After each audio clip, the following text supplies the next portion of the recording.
ನನಗೆ ಒಟ್ಟಾರೆ ಕೆಲಸ ಮಾಡಬೇಕೀಗ, ಅಂದರೆ ನಾನು ಖಾಲಿ ಇದ್ದೇನೆ, ಜನಪ್ರತಿನಿಧಿ ಆದರೆ ನಾನು ಕೆಲಸ ಮಾಡಲಿಕ್ಕೆ ಆಗ್ತದೆ ಅಂತ ಕಡೆಗೆ ನನಗೆ ಯಾವ ಧೈರ್ಯದಲ್ಲಿದ್ದೆ ಅಂತ ಹೇಳಿದರೆ, ಶಿಕ್ಷಕರು ಮೇಲೆ ಕೊಟ್ಟ ಮೇಲೆ ಖಂಡಿತ ಕರಾವಳಿಗೆ ಅನ್ಯಾಯ ಆಗಲಿಕ್ಕಿಲ್ಲ. ಕರಾವಳಿಯ ಜನ BJPಯನ್ನು ನಿರಂತರವಾಗಿ ಬೆಂಬಲಿಸ್ಕೊಂಡು ಬಂದಂಥವ್ರು, ಅನ್ಯಾಯ ಆಗಲಿಕ್ಕಿಲ್ಲ, ಭಾರಿ ವಿಶ್ವಾಸದಲ್ಲಿದೆ. ಕೊನೆಯವರೆಗೆ ಅದನ್ನೇ ಹೇಳ್ತಾ ಇದ್ರು.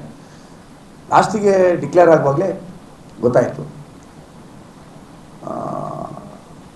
ಇಲ್ಲಿ ನನ್ನ ಪ್ರಶ್ನೆ, ನಾನು ಯಾಕೆ ಸ್ಪರ್ಧೆ ಮಾಡ್ತಾ ಇದ್ದೇನೆ ಅಂದರೆ 2-3 ಕಾರಣಕ್ಕೋಸ್ಕರ. ಒಂದು, ಕರಾವಳಿಯನ್ನು, BJPಯ ಕಾರ್ಯಕರ್ತರನ್ನು, BJPಯ ಒಂದು ರಾಷ್ಟ್ರೀಯವಾದಕ್ಕೋಸ್ಕರ ಮತ ಹಾಕುವ ಮತದಾರರನ್ನು ಒಂಥರ ನಿರ್ಲಕ್ಷ್ಯ ಮಾಡಿ ಅವಮಾನ ಮಾಡಿದಂಥ ಪರಿಸ್ಥಿತಿ ಬಂದಿದೆ. ಟೇಕ್ ಇಟ್ ಗ್ರಾಂಟೆಡ್ ಆಗಿದೆ. ಅಂದರೆ ನಾವು ಏನು ಮಾಡಿದರೂ ಇಲ್ಲಿಯವರು BJPಯ ಹಿಂದುತ್ವದ ಕಾರ್ಯಕರ್ತರು, ಇವರು ಕೇಳ್ತಾರೆ, ನಮ್ಗೆ ಓಟ್ ಹಾಕ್ತಾರೆ ಅಂತ ಹೇಳುವಂಥ ಭಾವನೆ ನಮ್ಮ ರಾಜ್ಯ ನಾಯಕರುಗಳಲ್ಲಿ, ರಾಷ್ಟ್ರೀಯ ನಾಯಕರುಗಳಲ್ಲಿ ಬಂದಿದೆ. ಮತ್ತು ಇಲ್ಲಿಂದ ಆಯ್ಕೆಯಾಗಿ ಶಿವಮೊಗ್ಗಕ್ಕೆ ಕೊಡಬೇಕು, ಯಾರೋ ಲಿಂಗಾಯತಿಗೆ ಕೊಡಲೇಬೇಕು ಅಂತ ಆಯಿತು ಅಂತ ಮಾಡೋಣ.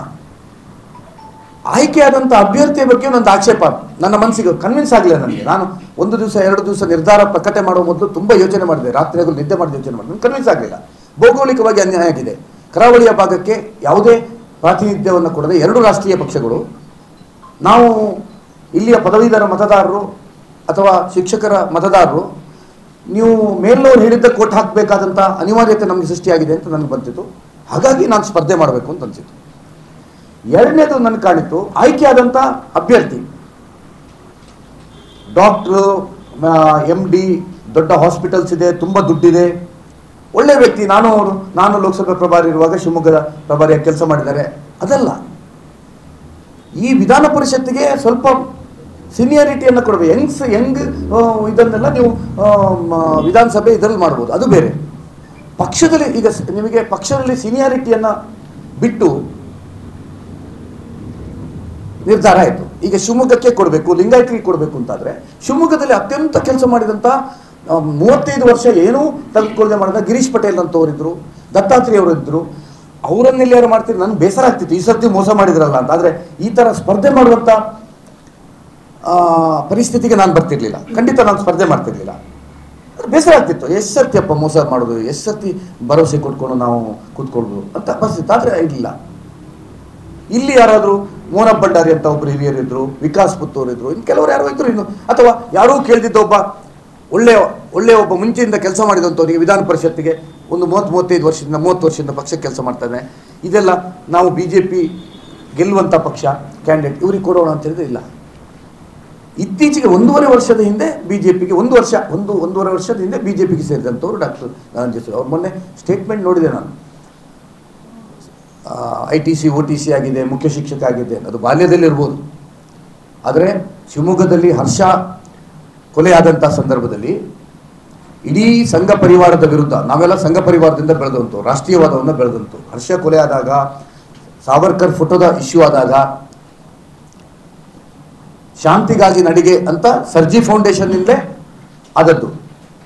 ಅದರಲ್ಲಿ ಕಮ್ಯುನಿಸ್ಟ್ನವರು, ನಕ್ಸಲೈಟ್, ನಗರ ನಕ್ಸಲೈಟ್ ಅಂತ ಕರಿತೇವಲ್ಲ ಅವರು,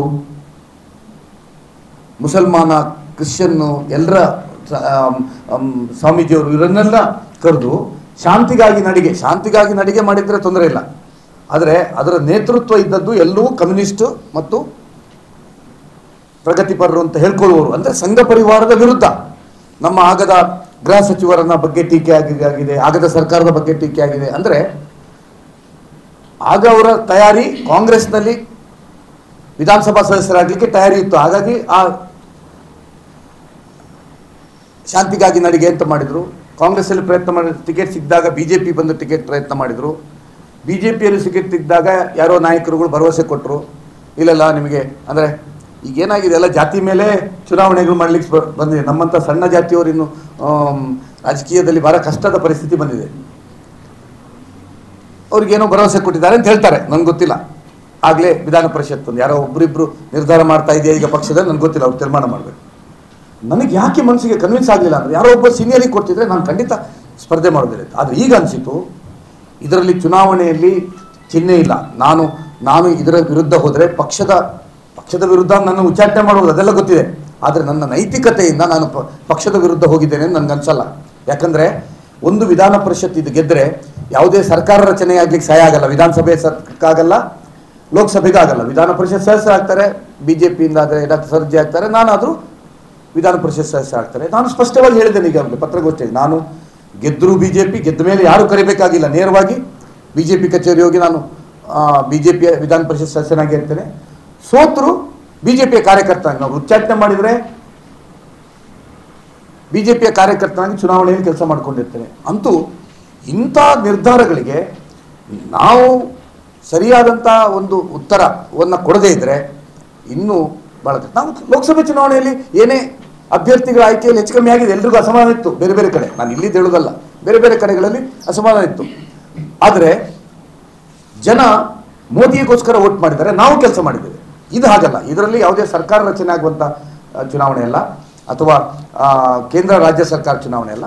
ಇದು ಒಬ್ಬರು ಇಂಡಿವಿಜುವಲ್ ವಿಧಾನ ಪರಿಷತ್ ಸದಸ್ಯರಾಗುವಂಥ ಚುನಾವಣೆ. ಆ ದೃಷ್ಟಿಯಿಂದ ನಮ್ಮ ಕರಾವಳಿಗೆ ಆದಂಥ ಅನ್ಯಾಯ ಮತ್ತು ಆಯ್ಕೆಯಲ್ಲಿ ತೆಗೆದುಕೊಂಡಂಥ ಏನು ಮಾನದಂಡಗಳು, ಆಯ್ಕೆಯ ಮಾನದಂಡಗಳಲ್ಲಿ ಆದಂಥ ವ್ಯತ್ಯಾಸಗಳು, ಇದೆಲ್ಲವನ್ನು ನೋಡಿ ನಾನು ನಿಶ್ಚಯ ಮಾಡಿದೆ. ಮೂರನೇದು ಭಾಳ ಪ್ರಮುಖವಾಗಿ ಹೇಳ್ತೇನೆ, ಯಾರನ್ನು ಸೋಲಿಸ್ಲಿಕ್ಕೆ ನಾನು ನಿಲ್ತಾ ಇರೋದಲ್ಲ. ನಾನು ನಿಲ್ತಾ ಇರೋದು, ನಾನು ಗೆದ್ದು ಶಾಸಕನಾಗಿ ಯಾವ ರೀತಿ ಕೆಲಸ ಮಾಡಿದ್ದೇನೋ ಅದಕ್ಕಿಂತ ಒಂದು ಹೆಜ್ಜೆ ಮುಂದೆ ಹೋಗಿ ಪದವೀಧರ ಕ್ಷೇತ್ರದಲ್ಲಿ ಕೆಲಸ ಮಾಡಿ, ನಾನು ಶಾಸಕನಾಗಿ, ನೀವು ಕೇಳ್ಬೋದು ಉಡುಪಿಯಲ್ಲಿ ಇವತ್ತು ಶಾಸಕನಾಗಿ ಇವತ್ತು ಹೆಜ್ಜೆ ಗುರುತಿಟ್ಟು ಹೋಗಿದ್ದೇನೆ. ಶಾಸಕರು ಅಂದರೆ ಯಾವ ರೀತಿ ಕೆಲಸ ಮಾಡಬೇಕು ಅಂತ ಹೇಳುವಂಥ ನೀವು ಯಾರ ಹತ್ರ ಕೇಳ್ಬೋದು. ಅದು ನನಗೆ ಆತ್ಮತೃಪ್ತಿ ಇದೆ. ಅದೇ ರೀತಿ ವಿಧಾನ ಪರಿಷತ್ ಸದಸ್ಯರಾದರು, ಅದೇ ರೀತಿಯ ಇವತ್ತು ವಿಧಾನ ಪರಿಷತ್ ಸದಸ್ಯರಾದಂಥವ್ರು ಎಷ್ಟು ಸರ್ತಿ ಇಲ್ಲಿ ಬಂದಿದ್ದಾರೆ ನೀವು ಚೆಕ್ ಮಾಡಿ. ಹಿಂದೆ ಎಲ್ಲ ನಮ್ಮ ಪಾರ್ಟಿಯಿಂದಲೇ ಆಯ್ಕೆಯಾದಂಥವ್ರು ಎಷ್ಟು ಸರ್ತಿ ಇಲ್ಲಿ ಬಂದು ಜನರ ಸಮಸ್ಯೆಗಳಿಗೆ ಸ್ಪಂದಿಸಿದ್ದಾರೆ. ಇಲ್ಲಿಯ ದೊಡ್ಡ ದೊಡ್ಡ ಇಶ್ಯೂಸ್ಗಳು ಬಂದಾಗ, ಮರಳು ಸಮಸ್ಯೆ ಬರುವಾಗ, ಬೇರೆ ಬೇರೆ ಸಮಸ್ಯೆಗಳು ಬಂದಾಗ ಎಷ್ಟು ವಿಧಾನಸಭೆಯಲ್ಲಿ ವಿಧಾನ ಪರಿಷತ್ತಲ್ಲಿ ಮಾತಾಡಿದ್ದಾರೆ. ನಮ್ಮ ಕರಾವಳಿಯ ಸಮಸ್ಯೆಗಳ ಬಗ್ಗೆ ಏನು ರೆವೆನ್ಯೂಗಳಲ್ಲಿ ಆಗ್ತಾ ಇರುವಂಥ ಸಮಸ್ಯೆಗಳು, ಬೇರೆ ಬೇರೆ ವಿಷಯಗಳ ಬಗ್ಗೆ ಎಷ್ಟು ಮಾತಾಡಿದ್ದಾರೆ ಅಂತ ಹೇಳುವಂಥ ಗೊತ್ತಿದೆ. ನಾನು ತಮ್ಮ ಮೂಲಕ ಪದವೀಧರ ಮತದಾರರಿಗೆ ವಿಶ್ವಾಸ ಕೊಡ್ತೇನೆ. ನಾನೊಬ್ಬ ಆ್ಯಕ್ಟಿವ್ MLC ಆಗಿರ್ತೇನೆ ಗೆದ್ದರೆ. ಆ್ಯಕ್ಟಿವ್ ಏನು ಪದವೀಧರ ಕ್ಷೇತ್ರದ ಸಮಸ್ಯೆಗಳಿದೆ, ಅದು NPS OPSನ ಸಮಸ್ಯೆಗಳಿರ್ಬೋದು, ಅತಿಥಿ ಉಪನ್ಯಾಸಕರುಗಳಿಗೆ ಸೇವಾ ಭದ್ರತೆಗಳಿಂದ ಹಿಡಿದು ಅವರಿಗೆ ನ್ಯಾಯ ಕೊಡಿಸುವಂಥದ್ದು, ಅದು PUC ಮತ್ತು ಇದರಲ್ಲಿ ಇರುವಂಥದ್ದಿರ್ಬೋದು. ಇನ್ನು ಪದವೀಧರ ಕ್ಷೇತ್ರದ ಬಗ್ಗೆಯೂ ನಾನೊಬ್ಬ ಪದವೀಧರ ಧ್ವನಿಯಾಗಿ ಕೆಲಸ ಮಾಡಲಿಕ್ಕೋಸ್ಕರ ಈ ಚುನಾವಣೆ ನಿಂತದ್ದು. ಯಾರನ್ನೋ ಸೋರಿಸಲಿಕ್ಕೆ, ಯಾರೋ ಕಲಿಸ್ಲಿಕ್ಕೆ ಇದಕ್ಕಲ್ಲ. ನಿಲ್ಲುವ ಉದ್ದೇಶ ಅದು. ಆದರೆ ಈಗ ನಿಲ್ತಾ ಇರೋದು ನಾನು ಗೆದ್ದು ಕೆಲಸ ಮಾಡಲಿಕ್ಕೆ. ನಾನು ತಮ್ಮ ಮೂಲಕ ಮತದಾರರಲ್ಲಿ ಕೇಳ್ಕೊಳ್ಳುವಂಥದ್ದು ಒಂದು ಅವಕಾಶವನ್ನು, ನಾನು 2004ರಲ್ಲಿ ಈ ಮಾತನ್ನು ಹೇಳಿದ್ದೆ. ಒಂದು ಯುವಕರಿಗೆ, ಆಗ 35 ವರ್ಷ, ನನಗೆ ಒಂದು ಅವಕಾಶ ಕೊಡಿ ಕೆಲಸ ಮಾಡಲಿಕ್ಕೆ, ಕೆಲಸ ಮಾಡಿ ತೋರಿಸ್ತೇನೆ ಅಂತ. 2004ರ ವಿಜಯೋತ್ಸವದಲ್ಲಿ ನಾನೊಂದು ಮಾತು ಹೇಳಿದ್ದೆ. ಕೆಲವರು ಪತ್ರಕರ್ತರ ಆಗಿದ್ದವರಿದ್ದಾರೆ. ನಾನು ಏನು ಹೇಳಿದ್ದೆ ಅಂದರೆ, ಪಕ್ಷದ ಯೋಗ್ಯತೆ ಇರುವವರು ಇನ್ನೂ ಇದ್ದರೂ ಯೋಗದ ಆಧಾರದಲ್ಲಿ ನನಗೆ ಅಭ್ಯರ್ಥಿ ಸಿಕ್ಕು ನಾನು MLA ಆಗಿದ್ದೇನೆ. ನಾನು ಕೆಲಸ ಮಾಡಿ ಒಬ್ಬ ಸಾಮಾನ್ಯ ಕಾರ್ಯಕರ್ತ ನಿಂತರೂ ಗೆಲ್ಲುವಂಥ ಪರಿಸ್ಥಿತಿಯನ್ನು ಪಕ್ಷಕ್ಕೆ ತರ್ತೇನೆ ಅಂತ 2004ರಲ್ಲಿ ಚಿತ್ತರಂಜನ್ ಸರ್ಕಲ್ ನಡೆದಂಥ ಇದರಲ್ಲಿ ಹೇಳಿದ್ದೆ. ಅದನ್ನು ನಾನು ಮಾಡಿ ತೋರಿಸಿದ್ದೇನೆ. 2023ರಲ್ಲಿ ನಮ್ಮ ಸಾಮಾನ್ಯ ಕಾರ್ಯಕರ್ತ ಕಾಪುವಲ್ಲಿ ಚುನಾವಣೆಗೆ ಅಪೇಕ್ಷೆ ಪಡ್ತಾ ಇದ್ದಂಥವ್ರು ಇಲ್ಲಿ ಗೆಲ್ತದೆ ಹೇಳೋಕೆ ಇಲ್ಲಿ ಹಾಕಿದಾಗ 33,000 ಲೀಟಲ್ಲಿ ಗೆಲ್ಲುವಂಥ ರೀತಿಯಲ್ಲಿ ಪಕ್ಷವನ್ನು ಕಟ್ಟಿ ಕ್ಷೇತ್ರದಲ್ಲಿ ಕೆಲಸ ಮಾಡಿದ್ದೇನೆ. ಅದೇ ವಿಶ್ವಾಸವನ್ನು ನಾನು ವಿಧಾನ ಪರಿಷತ್ನ ಮತದಾರರಿಗೆ, ಪದವೀಧರ ಮತದಾರರಿಗೆ ಕೊಡ್ತೇನೆ. ನನಗೊಂದು ಅವಕಾಶ ಕೊಟ್ಟರೆ, ನನಗೂ ಇನ್ನೂ 55 ವರ್ಷ, ನನಗೆ ಇನ್ನೂ ಪ್ರಾಯ ಇದೆ ಅಥವಾ ಶಕ್ತಿ ಇದೆ ಕೆಲಸ ಮಾಡುವಂಥದ್ದು, ಮತ್ತು ಚಿಂತನೆ ಇದೆ. ಡಾಕ್ಟರ್ VS ಆಚಾರ್ ಒಟ್ಟಿಗೆ, ಗುಜ್ಜಾಡಿ ಪ್ರಭಾಕರ್ ನಾಯ್ಕ ಒಟ್ಟಿಗೆ, ಸೋಮಶೇಖರ್ ಭಟ್ರು ಒಟ್ಟಿಗೆ, ಮತ್ತು ನಗರಸಭಾ ಸದಸ್ಯನಾಗಿ, ವಿಧಾನಸಭಾ ಸದಸ್ಯನಾಗಿ ಈ ಜಿಲ್ಲೆಯ ಹಲವಾರು ಸಮಸ್ಯೆಗಳಿಗೆ ಧ್ವನಿಯಾದಂಥವ್ನು ನಾನು ಶಾಸಕನಾಗಿದ್ದಾಗಲೂ. ಕೇವಲ ಕೆಲಸ ಇದನ್ನು ಮಾತ್ರ ಮಾಡಿದೆ. ಅದೆಲ್ಲವೂ ಆಗುವಂಥ ಅನುಭವ ಇರೋದ್ರಿಂದ ವಿಧಾನ ಪರಿಷತ್ ಸದಸ್ಯನಾಗಿ ಒಮ್ಮೆ ಅವಕಾಶ ಕೊಡಿ. ಇದರಲ್ಲಿ ಯಾವುದೇ ಪಕ್ಷ ಇಲ್ಲ, ಚಿಹ್ನೆ ಇಲ್ಲ. ನಾನು ಕೆಲಸ ಮಾಡಿ ತೋರಿಸ್ತೇನೆ. ಮತ್ತೆ ಕೆಲಸ ಮಾಡಿ ಬೇರೆ ಯಾರೋದಾಗೆ ಬಂದು ಆಮೇಲೆ ಟಾಟಾ ಬಾಯ್ ಬಾಯ್ ಹೇಳಿ ಹೋಗುವಂಥ ಜನಪ್ರತಿನಿಧಿ ನಾನಾಗಲ್ಲ. ನಾನು ವಿಧಾನ ಪರಿಷತ್ ಸದಸ್ಯನಾದರೆ ನನ್ನ ಪೂರ್ತಿ ಸಮಯವನ್ನು ಅದಕ್ಕೆ ಕೊಟ್ಟು ಆ ವಿಧಾನ ಪರಿಷತ್ ಸ್ಥಾನಕ್ಕೆ ನ್ಯಾಯ ಕೊಡುವಂಥ ಕೆಲಸವನ್ನು ನಾನು ಮಾಡ್ತೇನೆ. ಇಷ್ಟೇ ವಿಶ್ವಾಸವಾದ ಮಾತನ್ನು ನಾನು ತಮ್ಮ ಮೂಲಕ ಹೇಳಲಿಕ್ಕೆ ಬಯಸ್ತಾನೆ. ಎಲ್ಲ ಖಂಡಿತ ನನಗೇನು ಇದು ಸಂತೋಷದಿಂದ ಅಲ್ಲ, ನಾನು ಮನಸ್ಸಿಗೆ ತುಂಬ ಬೇಸರ ನೋವಿನಿಂದಲೇ ಸ್ಪರ್ಧಿಸ್ತಾ ಇರೋದು. ಆದರೆ ಇಂಥ ತಪ್ಪುಗಳು ಕೇಂದ್ರದ ನಾಯಕತ್ವ ಇರ್ಬೋದು, ರಾಜ್ಯದ ಸರ್ಕಾರಗಳು, ನಾನು ಹೇಳಿದಂಥ ವಿಷಯಗಳು, ಅದು ಕರಾವಳಿಯ ಭಾಗ ಅಂದರೆ ಸಂಪ್ರದಾಯ ಮುರಿದಂಥದ್ದು, ಕ್ಯಾಂಡಿಡೇಟ್ ಆಯ್ಕೆಯಲ್ಲಿ ಸೀನಿಯಾರಿಟಿ ಬಿಟ್ಟು ಇತ್ತೀಚೆಗೆ ಇದೆಲ್ಲದ ವಿರುದ್ಧ ನಮಗೆ ಲೋಕಸಭೆ ಚುನಾವಣೆಯಲ್ಲಿ ಧ್ವನಿ ಆಗಲಿಕ್ಕಾಗಲ್ಲ, ಇದರ ತಪ್ಪು ಅಂತ ಹೇಳುವಂಥದ್ದು. ಸೊ ಇದು ಒಂದು ಸೂಕ್ತ ಅಂತ ನನಗೆ ಕನ್ವಿನ್ಸ್ ಆಯಿತು. ಸರಿ ಇದೆ, ನೀವು ಹೇಳುವಂಥದ್ದು ಸರಿ ಇದೆ, ಅಫಿಷಿಯಲ್ ಕ್ಯಾಂಡಿಡೇಟ್ನಾದರೂ ನಾನು ನಿಲ್ಲುವಂಥದ್ದು ಸರಿಯಾದ ತಪ್ಪ ಅಂತ ನಾನು ನಿಮ್ಗೆ ಹೇಳಿದಲ್ಲ. ನಾನಿವತ್ತು ಅಲ್ಲಿ ಚಿಹ್ನೆ ಇಲ್ಲದಿದ್ದರಿಂದ ನಿಂತ್ಕೊಂಡದ್ದು. ಮತ್ತು ಎರಡನೇದು, ನಾನು ಕೆಲಸ ಮಾಡುವಂಥವ್ರು. ಈಗ ನಾನು MLA ಇಲ್ಲ, ಇನ್ನು ನನಗೆ ವಿಧಾನ ಪರಿಷತ್ ಕೊಡ್ತೇನೆ ಅಂತ ಹೇಳಿದ್ರು ಕೊಡಲಿಲ್ಲ. ನಾನು ವಿಧಾನ ಪರಿಷತ್ ಸದಸ್ಯನಾಗಿ ಕೆಲಸ ಮಾಡ್ತೇನೆ ಅಂತ ಹೇಳೋ ಕಾರಣಕ್ಕೋಸ್ಕರ ನಿಂತದ್ದು. ಹಾಂ, ನೀವು ಹೇಳಿದ ತೊಂದರೆ ಆಗ್ತದಾ? ಆಗ್ಬೋದು, BJPಗೆ ಸ್ವಲ್ಪ ತೊಂದರೆ ಆಗ್ಬೋದು. ಆದರೆ ನನಗೆ ವಿಶ್ವಾಸ ಇದೆ, ನಾನು ಗೆಲ್ಲಲಿಕ್ಕೋಸ್ಕರ ನಿಂತದ್ದು. ನಾನು ಗೆದ್ದು ಮತ್ತೆ BJPಗೆ ಹೋಗಿ BJPಗೆ ನ್ಯಾಯ ಕೊಡ್ತೇನೆ, ಶಕ್ತಿ ತುಂಬುತ್ತೇನೆ. ಮತ್ತು ನಾವು ಇನ್ನೂ ನೋಡಿ, ಉಡುಪಿಯಲ್ಲಿ 5 ವಿಧಾನಸಭಾ ಕ್ಷೇತ್ರದಲ್ಲಿ 4 ಚೇಂಜ್ ಮಾಡಿದರು MLA. ಯಾರಿಗೂ ಗೊತ್ತಿಲ್ಲ, ಯಾವ ಕ್ಯಾಂಡಿಡೇಟ್ಗಳಿಗೆ ಗೊತ್ತಿಲ್ಲ. TV ನೋಡಿಯೇ ಗೊತ್ತಾದ್ದು. 5 ಗೆಲ್ಲಿಸಿದ್ದೇವೆ ನಾವು. ನಾವೇನು ಪಕ್ಷಕ್ಕೆ ದ್ರೋಹ ಮಾಡಲಿಲ್ಲ. ಇಡೀ ರಾಜ್ಯದಲ್ಲಿ MP ಟಿಕೆಟ್ ಆಗುವಾಗ ಕೆಲವರಿಗೆ ಅಸಮಾಧಾನ ಆಗಿದೆ. ಆದರೂ ಲೋಕಸಭೆಯಲ್ಲಿ ಮೋದಿ ಬೇಕು ಹೇಳುವ ಕಾರಣಕ್ಕೋಸ್ಕರ ನಾವೆಲ್ಲರೂ ಕೆಲಸ ಮಾಡಿದ್ದೇವೆ. ಆದರೆ ಇದು ಅಂಥ ಚುನಾವಣೆ ಅಲ್ಲ, ಇದು ಯಾರನ್ನೋ ಒಬ್ಬರನ್ನು MLC ಮಾಡುವಂಥ ಚುನಾವಣೆ. ಡಾಕ್ಟರ್ ಧನಂಜಯ ಸರ್ಜಿ ಅವರು MLC ಆಗ್ತಾರಾ, ರಘುಪತಿ ಭಟ್ರು MLC ಆಗ್ತಾರಾ, ಅದರಲ್ಲಿ ಇದೆ ಆಯನೂರು ಮಂಜು ಹಾಕ್ತಿದ್ದಾರ, ದಿನೇಶ್ ಆಗ್ತಾರ ಅಂತ ಹೇಳುವಂಥ ಚುನಾವಣೆ. ಹಾಗಾಗಿ ನಾನು ನಿಂತದ್ದು. ಇಲ್ಲ, ಅದು ಖುಷಿ ಇದೆ, ಸರಿ ಇದೆ, ಸರಿ. ಅದರ ಬಗ್ಗೆ ನನಗೆ ತುಂಬ ಸಂತೋಷ ಇದೆ. ಮೊನ್ನೆ ಲೋಕಸಭೆ ಚುನಾವಣೆಯಲ್ಲೂ 42 ದಿವಸ ರಾತ್ರಿ ಹಗಲು ನಾನು ಅಲ್ಲಿ ನಿಂತು ಲೋಕಸಭಾ ಅಭ್ಯರ್ಥಿಯ ಬಗ್ಗೆ ಶಿವಮೊಗ್ಗದಲ್ಲಿ ನನಗೆ ಪ್ರಭಾರಿ ಕೊಟ್ಟದಕ್ಕೆ ಅದರ ಬಗ್ಗೆ ಸಮಾಧಾನ ಇದೆ. ನನಗೆ ಪಕ್ಷದ ಬಗ್ಗೆ, ಕೆಲಸ ಮಾಡಿದ ಬಗ್ಗೆ, ಯಾವುದು 2023 ತಪ್ಪಿದ ಬಗ್ಗೆ ಬೇಸರ ಇದೆ, ಅದು ಬೇರೆ ವಿಷಯ. ಯಾರಿಗೂ ಬೇಸರ ಆಗ್ತದೆ. ಸಿಟ್ಟಿಂಗ್ ಒಂದು ಸರ್ತಿಯೂ ಸೋಲ್ದಿದ್ದ ಅಭ್ಯರ್ಥಿಯನ್ನು ಯಾವುದೋ ಜಾತಿಯ ಕಾರಣಕ್ಕೋಸ್ಕರ ನಾವು ಸಿಟ್ಕೊಳ್ಳೋ ಬೇಸರ ಆಗ್ತದೆ. ಆದರೆ ಆನಂತರ ಪಕ್ಷದ ಪರವಾಗಿ ನಾನು ಕೆಲಸ ಮಾಡಿದ್ದಕ್ಕೆ ನನಗೆ ಗೌರವ ಇದೆ. ಸರ್, ನೀವು ಇವತ್ತು ನೆನಪು ಮಾಡ್ಕೊಳ್ಳಿ, ಯಾವುದಾದ್ರೂ ಒಬ್ಬ ಶಾಸಕ ಇಡೀ ದೇಶದಲ್ಲಿ ಸಿಟ್ಟಿಂಗ್ ಇರುವಾಗ 2 ಚುನಾವಣೆಯಲ್ಲಿ ಇನ್ನೊಂದು ಅಭ್ಯರ್ಥಿಯ ಪರವಾಗಿ ಕೆಲಸ ಮಾಡಿದಂಥದ್ದು ನಾನು. 2013ರಲ್ಲಿ ಸೀಟ್ ನಿರಾಕರಣೆ ಆಯಿತು ನನಗೆ. ಆಗ ಸುಧಾಕರ್ ಶೆಟ್ಟಿನ ಕ್ಯಾಂಡ್ ಕೊಟ್ಟರು. ಅವ್ರ ಪಾಪ ಜೀವಂತ ಇರುವವರೆಗೆ ನನ್ನನ್ನು ನೆನಪಿಸ್ತಾ ಇದ್ರು. 2018ರಲ್ಲಿ ಚುನಾವಣೆ ಬರುವಾಗ ರಘುಪತಿ ಭಟ್ರಿಗೆ ಸೀಟ್ ಕೊಡಬೇಕು ಅಂತ ಹೇಳ್ತಾ ಇದ್ರು. ಯಾಕಂದರೆ ಅವ್ರ ಪರಗೆ ಅವರೆಷ್ಟು ಕೆಲಸ ಮಾಡಿದ್ರೆ ಅದಕ್ಕಿಂತ ಜಾಸ್ತಿ ಕೆಲಸ ಮಾಡಿದ್ರು. ಈ ಸರ್ತಿಯೂ ಯಶ್ಪಾಲ್ ಸುವರ್ಣ ಅವರು ನಿಂತಾಗ ಅಷ್ಟೇ 2 ಚುನಾವಣೆಯಲ್ಲಿ ಸೀಟ್ ನಿರಾಕರಿಸಲ್ಪಟ್ಟಾಗ ಪಕ್ಷದ ಪರವಾಗಿ ಕೆಲಸ ಮಾಡಿದಂಥ ಏಕೈಕ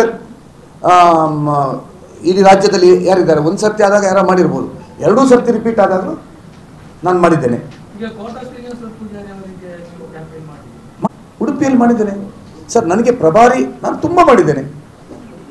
ನಾನು ವಾರದಲ್ಲಿ 3 ದಿವಸ 4 ದಿವಸ ಶಿವಮೊಗ್ಗದಲ್ಲಿರ್ತಿದ್ದೆ. ಉಡುಪಿಯಲ್ಲಿ ನನ್ನ ಉಡುಪಿ ವಿಧಾನಸಭಾ ಕ್ಷೇತ್ರದ ಎಲ್ಲ ಶಕ್ತಿ ಕೇಂದ್ರಗಳಿಗೆ ಹೋಗಿದ್ದೇನೆ, ಸಭೆ ಮಾಡಿದ್ದೇನೆ. ಅದು ನೀವು ಯಾರ ಹತ್ರ ಕೇಳ್ಬೋದು, ಅವ್ರ ಹತ್ರ ಕೇಳ್ಬೋದು. ಯಾರ ಹತ್ರ ನಾನು ಮೊನ್ನೆಯವರೆಗೆ ನಾನು ನಿರ್ಧಾರ ಪ್ರಕಟ ಆಗುವವರೆಗೆ BJPಯ ಪ್ರತಿ ಚುನಾವಣೆಯಲ್ಲೂ ಜೀವ ಬಿಟ್ಟು ಎಲ್ಲರಿಗಿಂತ ಜಾಸ್ತಿ. ನೀವು ಗಣೇಶ್ ಕಾರ್ಣಿಕರಿಗೆ ಕೇಳಿ, ಕಳೆದ ಚುನಾವಣೆಯಲ್ಲಿ 5 MLA ಗೆದ್ದಿತ್ತು. ಅವ್ರು ಈಗಲೂ ಹೇಳ್ತಾರೆ ರಘುಪತಿ ಭಟ್ರು ಹತ್ರ ಆಗ ಕೆಲಸ ಮಾಡಿ. ಯಾಕಂದರೆ ಈ ಚುನಾವಣೆಗೆಲ್ಲ MLAಗಳು ಕೆಲಸ ಮಾಡಲ್ಲ ಪದವಿ. ನಾನು ಆಗಲ್ಲ. ಚುನಾವಣೆ ಬಂತು ಅಂತಂದರೆ ನಾನು ರೆಡಿ, ನನ್ನ ಕೆಲಸ.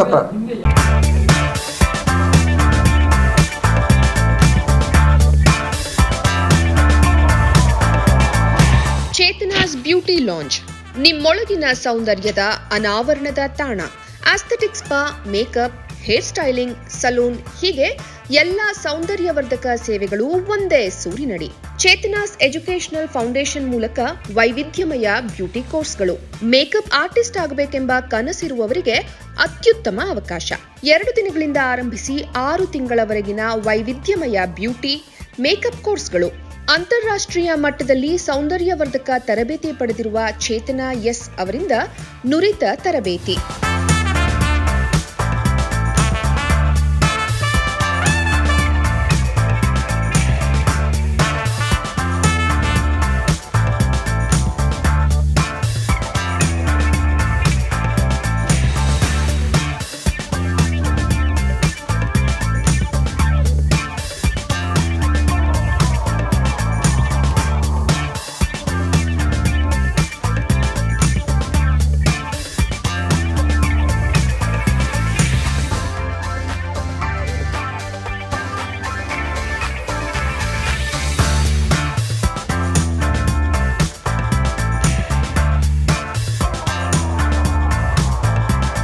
ಈ ಅದ್ಭುತ ಅವಕಾಶವನ್ನ ಸದುಪಯೋಗಪಡಿಸಿಕೊಳ್ಳಿ.